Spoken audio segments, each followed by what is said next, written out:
اس سے ہمیں کیا سیکھنا ہے؟ ہمیں سیکھنا یہ ہے کہ اسلام میں، اس دنیا میں، اس زندگی میں مجھے انجام سے دلچسپی کم ہے، سفر سے دلچسپی زیادہ ہے۔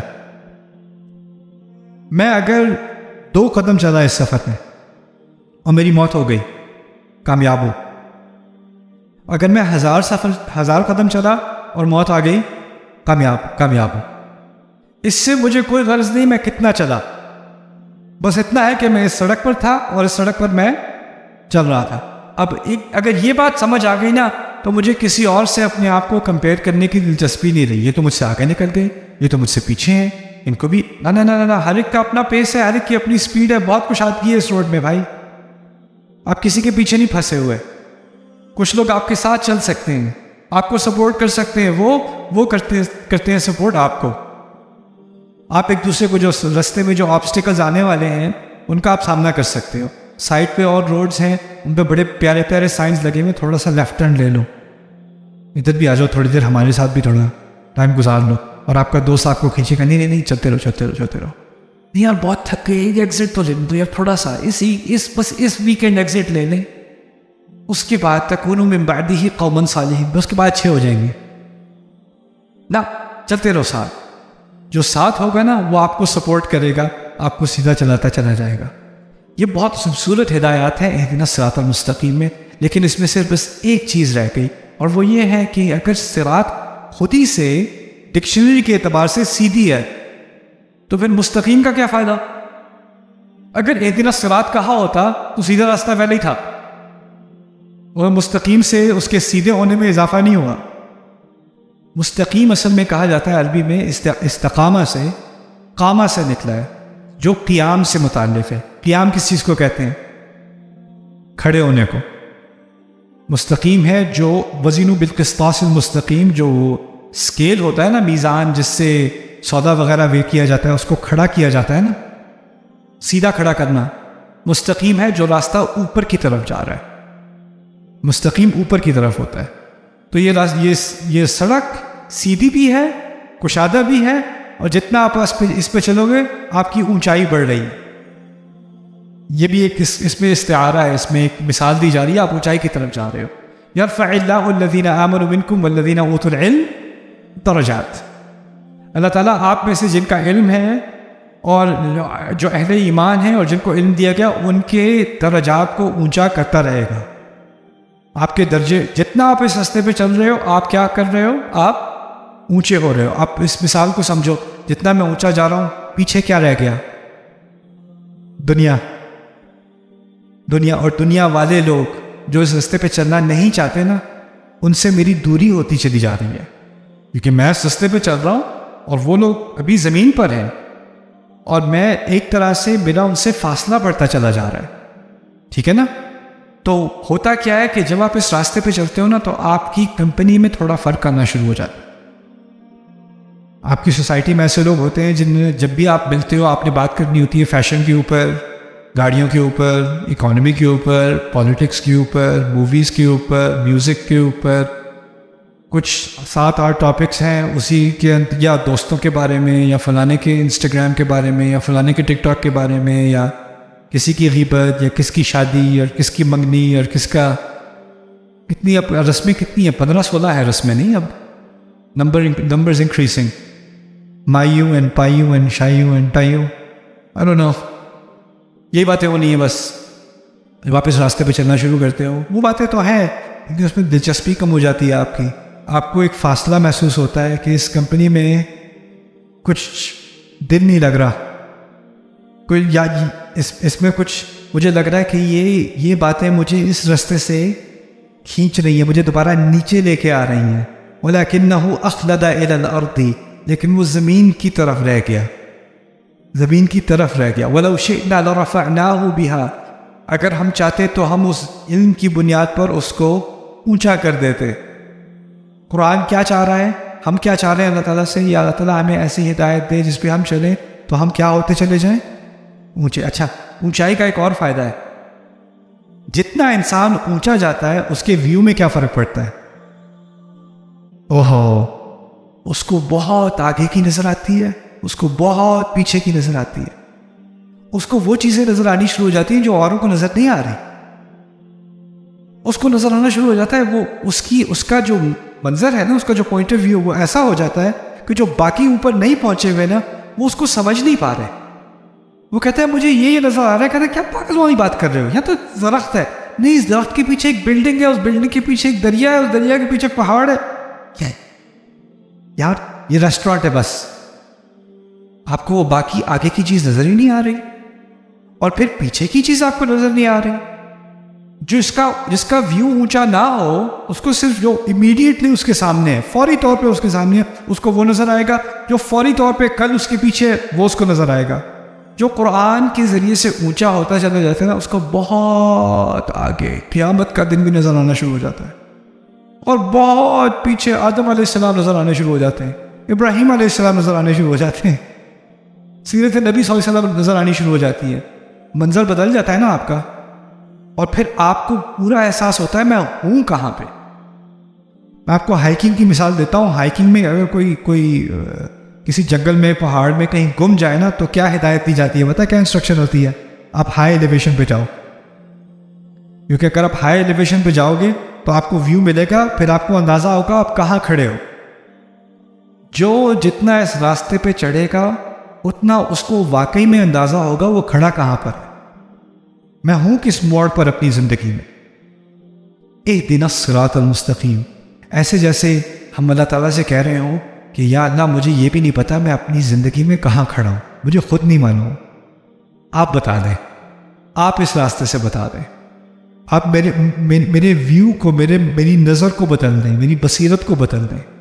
اصل میں یہی, جہاں تک جتنا میں قرآن کے بارے میں سوچتا ہوں, میں کچھ نتائج ہیں جو دل میں کھپ جاتے ہیں, اور اس میں سے ایک بہت بڑا نتیجہ میرے اپنے لیے پرسنلی ذاتی طور پہ وہ یہ ہے کہ قرآن کے بنیادی مقاصد میں سے ہے کہ جس لینس سے میں دنیا کو دیکھتا ہوں نا وہ بدل جاتی ہے. اپنے آپ کو دیکھتا ہوں, اپنے تعلقات کو دیکھتا ہوں, دنیا کو دیکھتا ہوں, دوسروں کو دیکھتا ہوں, اس پہ اثر پڑ جاتا ہے. جس طرح آپ اگر اینک سن گلاسز پہنتے ہو, اس کا لال رنگ کا شیڈ ہو تو ساری چیزیں لال نظر آتی ہیں, بلو ہو تو ساری بلو نظر آتی ہیں, قرآن ہو تو ساری چیزیں قرآن کے لینس سے نظر آنی شروع ہو جاتی ہیں. آپ کا ایک ویو بدل جاتا ہے. اور یہی ایک بنیادی مقصد ہے قرآن کا کہ اگر وہ نظر آنا شروع ہو جائے تو سیدھا راستہ نظر آنا شروع ہو جاتا ہے, اور جو غلط راستے ہیں وہ نظر آنے شروع ہو جاتے ہیں دور سے. اہدنا الصراط المستقیم. I think you guys will really enjoy this session. یہ سیشن اسپیشل. کسی کو یاد ہے اتناب کیا ہوتا ہے؟ میں نے کہا تھا اتناب کوئی چیز ہوتی ہے, ایک ہی لفظ دو دفعہ کہنا جبکہ دو دفعہ کہنے کی ضرورت بظاہر نہ تھی. اگر آپ نہ کہتے تو پھر بھی بات واضح ہو جاتی, رائٹ؟ تو اس کا ایک خاص مقصد ہوتا ہے. جس طرح ہم نے پہلے کہا تھا قرآن میں ایک بھی لفظ ایکسٹرا نہیں ہے, کوئی زیادتی نہیں ہے, کوئی کمی نہیں ہے. صراط کا لفظ بھی دو دفعہ آیا, الصراط المستقیم, اور پھر دوبارہ کیا, صراط الذین انعمت علیہم. یہ بھی کہا جا سکتا تھا الصراط المستقیم الذی, اور اسی کے ساتھ جوڑ کے صراط المستقیم الذین انعمت علیہم, اور مختلف اس کے اسالیب ممکن تھے. لیکن دوبارہ ذکر کرنے کا مقصد یہ ہے کہ اس سڑک کے بارے میں اللہ تعالیٰ نے ہمیں اس راہ کے بارے میں دو چیزیں سمجھنے کی ہدایت دی ہے. ایک کہ ہمیں دوسروں کے لیے اس میں جگہ بنانی ہے, اس میں کشادگی ہے. دوسرا, اس سڑک پر چلنے کے لیے اگر ہمیں کامیاب رہنا ہے تو ہمیں اپنے سے پیچھے دیکھنا پڑے گا. الذین انعمت علیہم, ان لوگوں کا راستہ جن پر آپ نے پہلے سے ہی نعمت کی. نعمت کو بھی سمجھ لیں, اردو میں ہم نعمت تو استعمال کرتے ہیں لیکن نعمہ عربی میں نعومہ سے نکلتا ہے. نعومہ کہتے ہیں نرمی کو, آسانی کو, آرام کو. جانور جو آرام سے چلتے ہیں نا, جیسے بلی تیز چلتی ہے, کتا تیز چلتا ہے, لیکن گائے بھینس آرام سے چلتے ہیں, تو انہیں انعام کہا جاتا ہے کیونکہ وہ آرام سے چلتے ہیں. نعیم عربی میں کہتے ہیں کوئی چیز جو ہو وہ بہت نرم ہو. انعام سے مراد ہے اللہ تعالیٰ نے جس کے لیے آسانیاں پیدا کی, جس کے لیے چیز جو ہے وہ سہولت والی بنائی. صراط الذین انعمت علیہم میں اس بات کی طرف اشارہ ہے کہ اگر سفر بہت لمبا ہے اور سیدھا ہے تو اس کا مطلب ہے اور اوپر کی طرف جا رہا ہے. اور بائی دا وے جتنا سفر اوپر کی طرف جاتا ہے جتنی روڈ میں ایلیویشن ہوتی ہے اتنا مشکل ہوتا ہے اور تھکانے والا ہوتا ہے. تو جتنا انسان تھکے گا اتنا امکان ہے کہ وہ پھر آدھے راستے میں چھوڑ دے گا یا پیچھے کی طرف گر جائے گا. لیکن کچھ ایسے لوگ ہیں جن کے بارے میں اللہ تعالیٰ نے کہا، یا ہم نے پوچھا اللہ سے، یا اللہ کچھ لوگوں کے لیے آپ نے یہ مشکل راستہ بھی آسان بنا دیا، اس مشکل راستے میں بھی آپ نے آسانیاں پیدا کر دی، سہولتیں پیدا کر دیں. وہ کون لوگ ہیں ان کے بارے میں ہمیں بتا دیں. صراط الذین انعمت علیہم، اس کی ایک آسان مثال بھی سمجھ لیں. اگر آپ یونیورسٹی میں ہو اور آپ کوئی ڈگری کر رہے ہو اور آپ کو نصیحت چاہیے کہ میں کریئر میں کیا کروں، آپ کس سے پوچھو گے؟ کیا آپ اس سے پوچھو گے جو فرسٹ ایئر میں ہے آپ کی طرح، یا آپ اس سے پوچھو گے جو گریجویٹ ہو چکا اور اب انڈسٹری کے اندر ہے؟ کس سے پوچھو گے؟ گریجویٹ سے پوچھو گے نا. جو آپ کے ساتھ ہے وہ آپ کی طرح وہ بھی گما ہوا ہے، آپ وہ بھی کنفیوز، آپ بھی کنفیوز. وہ آپ کو ایڈوائس تو بڑی دے گا لیکن اس کی ایڈوائس کا کوئی فائدہ نہیں، کیونکہ اس کے پاس کوئی تجربہ نہیں ہے، وہ اس راستے سے گزر نہیں چکا. اللہ تعالیٰ نے یہاں یہ نہیں کہا ان لوگوں کا راستہ جن پر آپ انعام کرتے ہیں، نہیں، ان لوگوں کا راستہ جن پر آپ انعام کر چکے. ماضی اس لیے کہ حال میں جو لوگ اللہ تعالیٰ آج ان پر انعام کر بھی رہا ہو ان کے کل کی کوئی ضمانت نہیں ہے.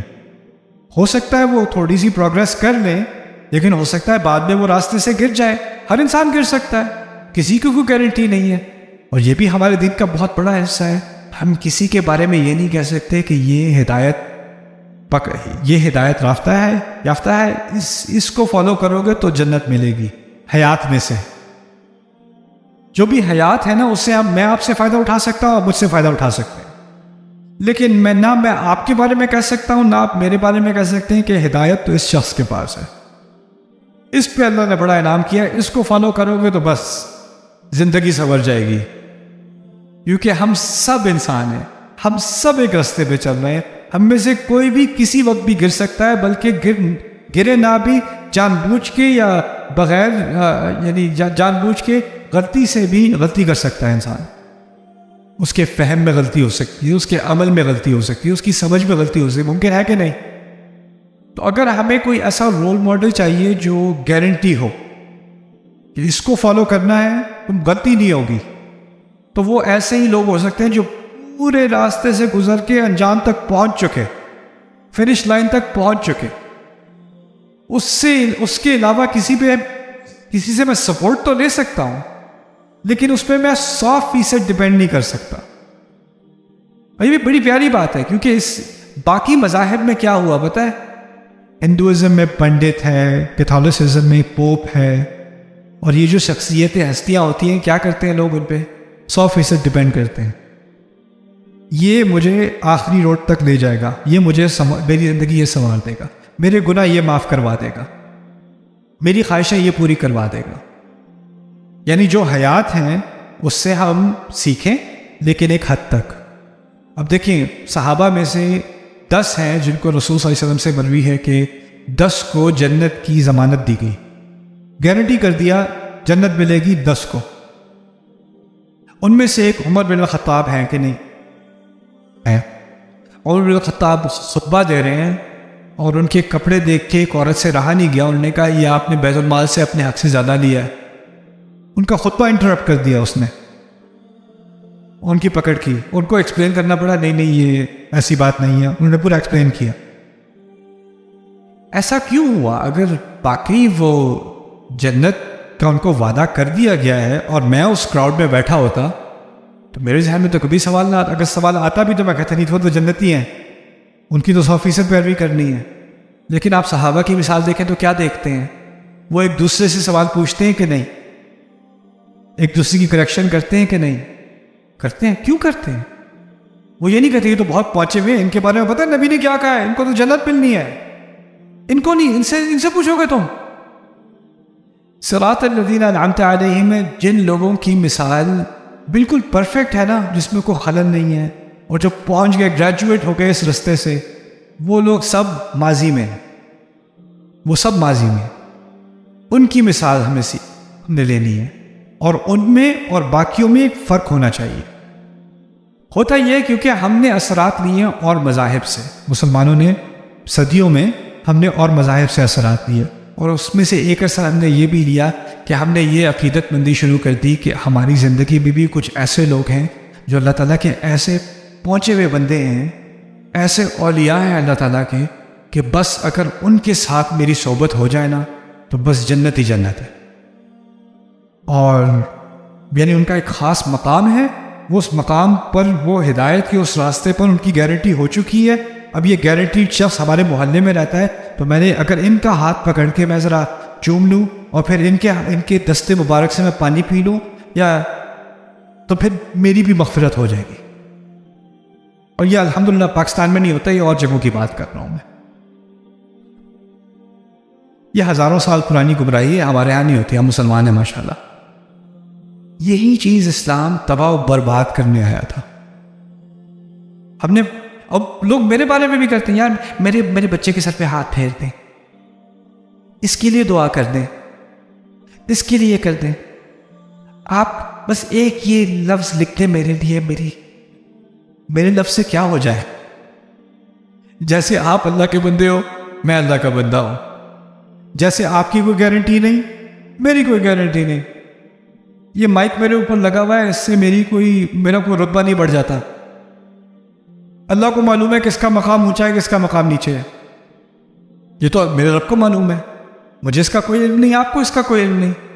ہمارا رویہ کیا ہونا چاہیے؟ پھر یہ رویہ میں نے جب دیکھا نا، میرے کچھ دوست تھے جو میں جب اسلام سیکھ رہا تھا اور میں مختلف انفلوئنسز سے گزر رہا تھا، تو میرے کچھ دوست تھے، ان کے کچھ اور انفلوئنسز تھے، تو ایک صاحب سے وہ سیکھ رہے تھے، ان کے وہ بہت زیادہ یعنی پیروکاری میں وہ لگے ہوئے تھے۔ تو ایک دفعہ وہ ایک کانفرنس میں آئے، وہ صاحب بہت پہنچے ہوئے اللہ تعالیٰ کے اولیاء میں سے، تو وہ چل رہے تھے، ان کے پیچھے پیچھے ان کے طالب علم ایسے چل رہے تھے آدھے رکوع میں۔ میں کہا یہ کون سا اسلام ہے؟ یہ اسلام تو میں نے قرآن میں نہیں سیکھا، یہ تو مجھے سیرت میں نظر نہیں آ رہا۔ سیرت میں تو مجھے یہ مل رہا ہے کہ رسول صلی اللہ علیہ وسلم مجلس میں بیٹھے ہیں صحابہ کے ساتھ، اور کوئی غیر اندر آتا ہے، کوئی اجنبی اندر آتا ہے، اور وہ ابو بکر سے بات کرنی شروع کر دیتا ہے، یا رسول اللہ، تو ابو بکر کہتے ہیں نہیں وہ ہے۔ یعنی ان کو پتہ نہیں چلتا تھا کہ رسول کون سے ہیں صلی اللہ علیہ وسلم۔ عمر بن الخطاب جن کو جنت کی ضمانت دی گئی ہے، درخت کے نیچے گدا باندھ کے سو رہے ہیں، کوئی رینک نہیں ہے، کوئی خاص کپڑا نہیں ہے، کوئی خاص لباس نہیں کہ وہ ایک دفعہ وہ آ گئے تو پھر نور آ گیا۔ ایک نوجوان مجھے کل ملا تھا ریسٹورینٹ میں، کہتا آپ کی شکل پہ بہت نور ہے، میں نے کہا یہ کریم لگائی ہے میں نے۔ کوئی نور نہیں ہے۔ یہ جو ہم نے بنایا ہوا ہے نا کہ کچھ لوگ ہیں جن پہ اللہ کا بڑا خاص انعام ہے، بہت یہ نا، یہ صراط الذین انعمت علیہم اس کا توڑ ہے۔ جن شخصیات سے ہمیں امپریس ہونا ہے نا، وہ ہے ابراہیم علیہ السلام، آدم علیہ السلام، نوح علیہ السلام، اصحاب الکہف۔ یہ وہ لوگ ہیں جن کے بارے، یہ ہیں الذین انعمت علیہم، ان کے بارے میں سیکھو، ان سے انسپریشن لو۔ میں یہ نہیں کہتا کہ ہمیں اپنے بڑوں کی اور اپنے بزرگوں کی اور اپنے علماء کی عزت نہیں کرنی چاہیے، میں کہتا ہوں بالکل عزت کرنی چاہیے، انہیں پوپ نہیں بنا دینا چاہیے۔ وہ ایک اور مذہب ہے، وہ اسلام نہیں ہے، وہ ایک اور دین ہے۔ اور جب مجھے یہ بات سمجھ آئی، میں کچھ حلقات میں جب نوجوان تھا تو کچھ حلقات میں کوئی بڑے بڑے عالم آتے تھے نیو یارک میں نا، مختلف جگہوں سے، تو لوگوں سے بڑے معتبانہ انداز میں، شیخ صاحب ایک سوال ہے، ایک سوال عرض کر دوں، بس ایک سوال عرض کر دوں۔ یہ کیا ہو رہا ہے؟ وہ سوال، اس کا وہ جواب دیتے تو میرے ذہن میں ایک فالو اپ کوشچن آتا، مجھے ان کا جواب سمجھ نہیں آیا، ان کا جواب میرے نزدیک کامل نہیں تھا یا کنونسنگ نہیں تھا، تو میں آگے سے سوال پوچھتا ہوں، آپ نے یہ بات کی لیکن آیت میں تو کچھ اور بات ہو رہی ہے، تو آپ اس کو کیسے ریکنسائل کرتے ہیں؟ اتنی سی بات۔ اور جو ان کے سارے فین بیٹھے ہوئے تھے نا، وہ کیا کرتے ہیں پتہ نہیں ہے کون ہے؟ جیسے ایک دفعہ حضرت نے جواب دے دیا تو کسی کی کیا مجال آگے سے پوچھنے کی؟ میں تو سمجھا تھا میں ایک ایسے دین کو فالو کر رہا ہوں جس دین میں فرشتے جب فرشتوں کو کوئی بات سمجھ نہیں آئی کہ آدم کو کیوں بنایا، وہ تو خون بہائے گا، انہوں نے بیٹوں پوچھ لیا اللہ تعالیٰ سے آپ کیا زمین میں ایسی مخلوق ڈالیں گے جو فساد پھیلائے گا اور خون بہائے گا؟ پوچھا بھی کس سے؟ اللہ سے. اور اللہ نے نہیں کہا تم کس سے پوچھ رہے ہو، تمہاری یہ مجال، ایسا کچھ بھی نہیں. کیوں؟ کیونکہ جن لوگوں کا راستہ بغیر پوچھے، بغیر کرٹیسائز کیے فالو کرنا ہے اور آنکھیں بند کر کے فالو کرنا ہے، وہ کہاں ہے؟ وہ ماضی میں ہے. وہ ماضی میں صراط الذین انعمت علیہم، وہ پیچھے ہیں، وہ ابھی نہیں ہے. ابھی ہم ایک دوسرے سے سیکھ سکتے ہیں، لیکن ہم میں سے کوئی راستے کی انتہا تک نہیں پہنچا، تو ہم ایک دوسرے سے، میں آپ کے فائدے کے لیے، آپ میرے فائدے کے لیے. اور یہ جب میرے اندر یہ رویہ آ گیا نا، جس کو کچھ لوگ بدتمیزی کہتے ہیں، میرے نزدیک یہ علم کا راستہ ہے، علم کا سفر ہے، ہدایت کا سفر. اللہ تعالیٰ نے میری پاپولیرٹی کی وجہ سے میرے لیے بڑے عجیب دروازے کھولے، اور دنیا کے بہت سارے علماء جو ہیں ان سے میری ایکسیس ہوئی، ان سے بات کرنے کا موقع ہوا. تو میں بات کرنے سے پہلے ہی میں کہہ دیتا ہوں سر میں یہ ریکارڈنگ تو نہیں کر رہا، نہ یہ ویڈیو پہ ڈالنا چاہ رہا ہوں، میں اپنے فہم کے لیے میں آپ سے بات کرنا چاہ رہا ہوں. تو جو ذہن میں سوال آئے گا میں پوچھوں گا، بدتمیزی لگے گی شاید آپ کو، لیکن میں پھر بھی کروں گا سوال. انہوں نے کہا یہی پسند ہے مجھے، اور پھر میں کرتا ہوں. وہ بات کہتے ہیں، پھر میں کہتا ہوں آپ کی دل میں کوئی تو کہ نہیں بنتی، اس لیے نہیں بنتی. پھر ہم ڈیبیٹ کرتے ہیں، پھر ان کو میری بات اچھی لگتی ہے، وہ بات میری بری لگتی ہے، لیکن ہم ڈسکشن کرتے ہیں. ڈسکشن کرو گے نا تو آپ کے ذہن میں، آپ کی سوچ میں، آپ کے فہم میں اضافہ ہوگا. اگر آپ یعنی لحاظ رکھتے ہوئے سوال ہی نہ پوچھو، ذہن میں سوال میں بے ادبی ہوتی ہے، تو آپ کی اصل وفاداری علم سے نہیں ہے، ہدایت سے نہیں ہے. آپ کی اصل وفاداری لحاظ سے ہے کسی کے. مجھے ہدایت کے راستے میں مجھے کسی اور چیز کا لحاظ نہیں، مجھے بس حق کا لحاظ ہے، بس مجھے حق چاہیے. اور میں یہ بھی عین ممکن ہے، اور بہت دفعہ ہوا ہے کہ میں کوئی چیز سیکھا، میں نے کوئی چیز سیکھی، مجھے لگا کہ یہ صحیح ہے، 2 سال بعد مجھے اندازہ ہوا کہ یہ بات صحیح نہیں ہے. اور عین ممکن ہے کہ صحیح نہیں ہے، اور ہو سکتا ہے کوئی چیز ابھی میں بالکل کنونس ہوں کہ یہ صحیح ہے، اور بعد میں کوئی دلائل سامنے آئے اور کوئی بات سامنے آئے اور پتہ چلے کہ یہ بات صحیح نہیں تھی. ممکن ہے، کیونکہ انسان سے غلطی ہوتی ہے، انسان سیکھ رہا ہے، اور سیکھنے کے راستے میں غلط نتائج پر پہنچنا بھی اس کا حصہ ہے، اس سفر کا حصہ ہے. لیکن ان الفاظ میں صراط الذین انعمت علیہم بہت بڑی، بہت گہری حقیقت مضمر ہے، اور یہ اللہ تعالیٰ سے جو ہمارا تعلق ہے اس کو خراب ہونے سے بچایا گیا ہے انہی الفاظ کے ذریعے سے، صراط الذین انعمت علیہم. پھر دوسری بات یہ بھی بتا دی کہ جو لوگ اس سفر کی انتہا تک پہنچے نا، وہ اس لیے نہیں کہ وہ بہت پہنچے ہوئے لوگ تھے، کوشش ان کی تھی، لیکن آسانی کس نے بنائی؟ توفیق اللہ نے. انعمت علیہ یہ نہیں کہا صراط الصالحین، صراط الانبیاء، صراط الشہداء. وہ انبیاء صالحین کتنی عظیم شخصیتیں ہیں، لیکن ہائی لائٹ کیا کیا گیا؟ یہاں پہ ہائی لائٹ کیا گیا کہ اللہ تعالیٰ نے ان کے لیے کیا کیا؟ آسانی بنائی. اگر سوچو ذرا، اگر یہاں کہا ہوتا، کیونکہ ایک اور مقام پر قرآن میں فَأُولَٰئِكَ الَّذِينَ أَنْعَمَ اللَّهُ عَلَيْهِم مِّنَ النَّبِيِّينَ وَالصِّدِّيقِينَ وَالشُّهَدَاءِ وَالصَّالِحِينَ وَحَسُنَ أُولَٰئِكَ رَفِيقًا، اس کی تفسیر کی گئی ہے کن پر انعام کیا گیا؟ نبی، صدیق، یعنی صدیق جنہوں نے انبیاء کی بات کو سچ مانا، شہداء، آپ جانتے ہو شہداء کون ہے؟ صالحین، اچھے لوگ. 4 گروپ بتائے. اگر یہ یہاں لکھا ہوتا، قرآن نے یہ بات کہی ہوتی یہاں پر صراط النبیین والصدیقین والشہداء والصالحین، اگر اس طرح بات کی ہوتی تو اصل میں ان کے مقام کی بات ہو رہی ہوتی، اللہ تعالیٰ کو جو ان پر انعام ہے اس کی بات نہیں ہو رہی ہوتی. وہ تو انبیاء تھے، وہ تو شہداء تھے، وہ تو صدیقین تھے، وہ تو صالحین تھے، ہم تو وہ نہیں ہیں. یہاں کہا ان کا راستہ بتائیں جن کے لیے آپ نے آسانیاں کی. اب اس طرح سے کہا تو کیا بات سامنے آ گئی؟ میرے لیے بھی آسانی کر سکتا ہے، ان کے لیے کی تو میرے لیے بھی کر سکتے ہیں. ایسا راستہ بتائیں کہ جب میں اس راستے پر چلوں، 1-2 قدم چلوں، تو آگے آسانی کہاں سے آئے گی؟ اللہ کی طرف سے. عون کا مطلب کیا تھا؟ عون کا مطلب کیا تھا؟ پہلے کوشش پھر مدد. یہاں پہلے کہا راستہ بتا دے، راستے پہ چلوں تو آسانی کہاں سے آئے گی؟ اللہ سے آئے گی. وہی بات دوبارہ کہی جا رہی ہے، صراط الذین انعمت علیہم. ٹھیک ہے.